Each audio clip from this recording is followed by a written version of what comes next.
आप भी team India को विश्व की सबसे बेहतरीन टीम मानते हो तो इस वीडियो को एक लाइक जरूर करें। भारत और बांग्लादेश के बीच पहला वनडे मुकाबला खेला गया, जहां दोनों ही टीमों के बीच हमें कांटे की टक्कर देखने को मिली। इस मैच में भारतीय टीम को जीत के लिए चाहिए था मात्र 1 विकेट, तो वहीं पर बांग्लादेश की टीम को आखिरी की 60 गेंदों में चाहिए थे 47 रन। सांसों को रोक देने वाली इस मैच में अंतिम ओवर तक मैच चला गया। आखिर क्या कुछ हुआ अंतिम ओवर में? अंतिम ओवर का पूरा रोमांच और इस मैच की पूरी हाईलाइट आज की इस वीडियो में पूरी तरह से विस्तार से बताएंगे। लेकिन उससे पहले दोस्तों आप हमें कमेंट करके जरूर बताएं किस खिलाड़ी की वजह से भारतीय टीम को हार का सामना करना पड़ा। तो चलिए दोस्तों बिना वक्त गवाए हम इस वीडियो को शुरू करते हैं। दोस्तों जहां इस मैच में बांग्लादेश के कप्तान लिटन दास ने टॉस जीता और पहले गेंदबाजी करने का फैसला किया, तो वहीं पर अब भारतीय टीम को पहले बल्लेबाजी करने के लिए आमंत्रित किया।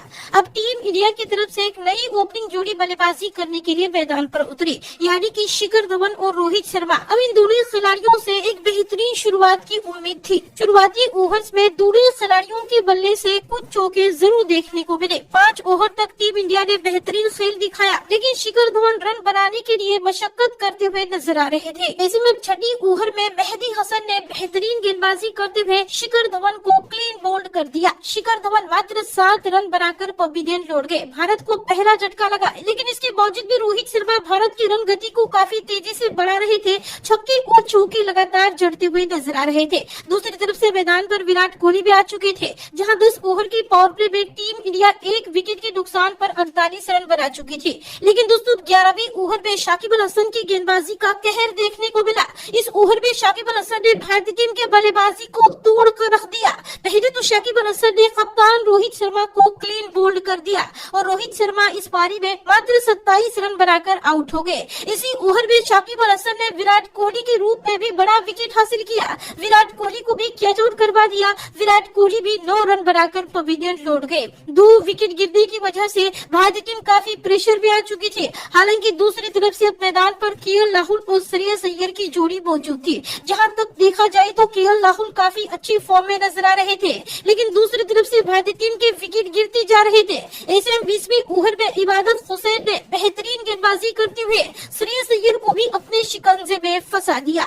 श्रेयस अय्यर भी 24 रन बनाकर पवेलियन लौट गए। 20 ओवर में टीम इंडिया 4 विकेट के नुकसान पर 92 रन बना चुकी थी। भारतीय टीम काफी मुश्किल स्थिति में थी। मैदान पर राहुल और वाशिंगटन सुंदर की जोड़ी मौजूद थी, जहां 27वीं ओवर में राहुल के बल्ले से एक गगनचुंबी छक्का देखने को मिला। इस ओवर में टीम इंडिया ने कुल 10 रन बटोर लिए। इसके बाद 30वें ओवर में केएल राहुल के बल्ले से एक चौका और एक करारा छक्का देखने को मिला। इस ओवर में टीम इंडिया ने 11 रन बटोर लिए। अब राहुल और वाशिंगटन सुंदर के बीच अर्धशतक की साझेदारी पूरी हो चुकी थी। भारतीय टीम काफी अच्छी नजर आ रही थी, जहां दोस्तों 32वें ओवर में राहुल के बल्ले से एक के बाद एक 2 शानदार चौके देखने को मिले। इसी के साथ राहुल ने अपना अर्धशतक भी पूरा कर लिया। लेकिन 33वें ओवर में शाकिब अल हसन ने इस जोड़ी को तोड़ने का काम किया। शाकिब अल हसन ने वाशिंगटन सुंदर को कैच आउट करवा दिया, जहां वाशिंगटन सुंदर 19 रन बनाकर पवेलियन लौट गए। और इस विकेट की गिरते ही भारतीय टीम की विकेटों की झड़ी सी लग गई, जहां 34वें ओवर में इबादत हुसैन ने शहबाज अहमद को भी बिना खाता खोले ही आउट करवा दिया। 35वें ओवर में लॉर्ड शार्दुल ठाकुर भी आउट हो गए और इसी ओवर में शाकिब ने दीपक चहर को भी एलबीडब्ल्यू आउट कर दिया।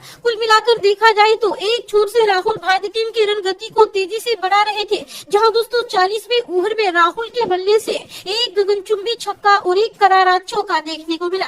लेकिन इसी ओवर में इबादत हुसैन ने केएल राहुल को भी कैच आउट करवा दिया। राहुल 73 रन बनाकर पवेलियन लौट गए। इस तरह से दोस्तों भारतीय टीम ऑल आउट होकर 41 ओवर में 186 रन ही बना पाई, जहां भारतीय टीम ने बांग्लादेश के सामने जीत के लिए 187 रनों का लक्ष्य रखा। देखा जाए तो लक्ष्य काफी छोटा था, जहां दोस्तों बांग्लादेश की तरफ से सलामी बल्लेबाज के तौर पर शांतु और लिटन दास बल्लेबाजी करने के लिए मैदान पर उतरे, जहां पहले ही ओवर में दीपक चहर ने खतरनाक गेंदबाजी करते हुए शांतु को आउट कर दिया। भारतीय टीम को पहली ही गेंद पर सफलता दिलाई। शांतु बिना खाता खोले ही पवेलियन लौट गए। इसके बावजूद दोस्तों इसी ओवर में अमानुल के बल्ले से एक करारा चौका देखने को मिला। हालांकि अमानुल पावर प्ले का फायदा उठाते हुए नजर आ रहे थे, चौके जड़ते हुए नजर आ रहे थे। दूसरी तरफ से सिराज और दीपक चहर लगातार कसी हुई गेंदबाजी करते हुए नजर आ रहे थे। अब दोस्तों 10वीं ओवर में सिराज ने भारत को दूसरी बड़ी सफलता दिलाने का काम किया। सिराज ने अपनी तेज तर्रार गेंदबाजी से अमानुल को कैच आउट करवा दिया। अमानुल 14 रन बनाकर पवेलियन लौट गए। हालांकि दोस्तों इसी ओवर में शाकिब ने एक और शानदार चौका जड़ दिया, जहां 10 ओवर की पावर प्ले में बांग्लादेश की टीम 2 विकेट के नुकसान पर 30 रन बना चुकी थी। देखा जाए तो बांग्लादेश के रन काफी कम थे और बांग्लादेश 2 विकेट भी गंवा चुका था। हालांकि दोस्तों अब लिटन दास ने अपना गियर चेंज कर लिया था। लिटन दास हर एक ओवर में चौका जड़ते हुए नजर आ रहे थे, जहां भारत को विकेट नहीं मिल पा रहा था। 16वीं ओवर में लिटन दास के बल्ले से एक और गगनचुंबी छक्का देखने को मिला और तो और 19वें ओवर में लिटन दास ने 2 शानदार चौके जड़ दिए। भारत को विकेट की जरूरत थी, तो ऐसे में 20वीं ओवर में वाशिंगटन सुंदर ने यही काम किया। वाशिंगटन सुंदर ने लिटन दास के रूप में बड़ा विकेट हासिल किया। कप्तान लिटन दास 41 रन बनाकर पवेलियन लौट गए। हालांकि दोस्तों दूसरी तरफ से अब शाकिब ने अपना गियर चेंज किया था। 23वें ओवर में शाकिब ने 2 शानदार चौके जड़ दिए थे, लेकिन एक बार फिर से वाशिंगटन सुंदर ने बेहतरीन गेंदबाजी करते हुए शाकिब अल हसन को भी कैच आउट करवा दिया। शाकिब अल हसन 29 रन बनाकर पवेलियन लौट गए। अब 2 विकेट बांग्लादेश की गिर चुकी थी। बांग्लादेश काफी मुसीबत में फंस चुका था, जहां दोस्तों देखा जाए तो 30 ओवर तक बांग्लादेश की टीम 4 विकेट के नुकसान पर 116 रन बना चुकी थी। मैदान पर मुशफिकुर रहीम और महमूदुल्लाह की जोड़ी मौजूद थी। इन दोनों खिलाड़ियों ने सिंगल और डबल्स में रन बटोरना शुरू कर दिए और गेम को चलाना शुरू कर दिया, लेकिन कब तक यह जोड़ी टिक पाती। ऐसे में 35वें ओवर में लॉर्ड शार्दुल ठाकुर ने महमूदुल्लाह को एलबीडब्ल्यू आउट कर दिया और बड़ा विकेट हासिल किया। महमूदुल्लाह 14 रन बनाकर पवेलियन लौट गए। और दोस्तों सिराज तो कहां पीछे रहने वाले थे। अगले ही ओवर में सिराज ने मुशफिकुर रहीम को भी क्लीन बोल्ड कर दिया। मुशफिकुर रहीम भी आउट होकर पवेलियन लौट गए। अब दोस्तों एक के बाद एक 2 विकेट गिरने के बाद बांग्लादेश प्रेशर में आ चुका था। ऐसे में कुलदीप सेन ने भी अपना हाथ धोया। कुलदीप सेन ने 39वें ओवर में आफिफ हुसैन को आउट कर दिया और इसी ओवर में कुलदीप सेन ने इबादत हुसैन को आउट कर दिया। हालांकि इबादत हुसैन हिट विकेट हो गए, आउट होकर पवेलियन लौट गए। और दोस्तों 40वें ओवर में सिराज ने हसन महमूद को भी एलबीडब्ल्यू आउट कर दिया। यानी कि कुल मिलाकर देखा जाए तो 40 ओवर तक बांग्लादेश की टीम 2 विकेट के नुकसान पर 140 रन बना चुकी थी।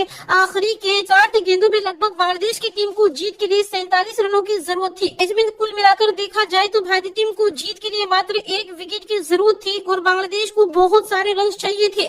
हालांकि दोस्तों मैदान पर अब मेहदी हसन और मुस्तफिजुर रहमान की जोड़ी मौजूद थी। 41वें ओवर में मेहदी हसन ने खतरनाक बल्लेबाजी करते हुए 2 खतरनाक छक्के जड़कर ओवर में 14 रन लेकर कहीं न कहीं भरोसा दे दिया था कि वह मैच को जिताएंगे।